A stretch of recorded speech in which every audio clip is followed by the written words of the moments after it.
Okutongozebwako okukebera enkalala z'abalonzi kuno okubadde mu kisaawe e Kamwokya kwetabyeko abakulembeze okuva ku mitendera egy'enjawulo n'abatuuze okuva mu bitundu ebyetoolodde Kamwokya nga bano basoose kusanyusibwa wamu n'abayimbi ab'enjawulo.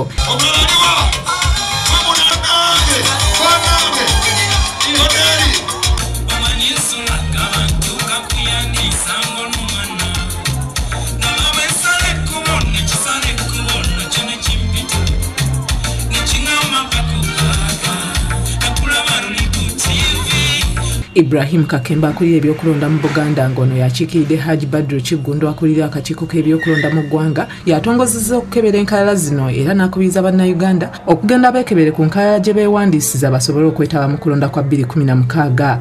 Mugende mukebere ku nkalala z'abalonzi ng'obudde tebunaba kubayitako. Asabye abo bonna abataasanga mannya gaabwe ku nkalala okubasonyiwa n'abategeeza nti ekitongole ky'ebyokulonda kyakuddamu kizitereeze nabo basobole okwetaba mu kulonda kuno.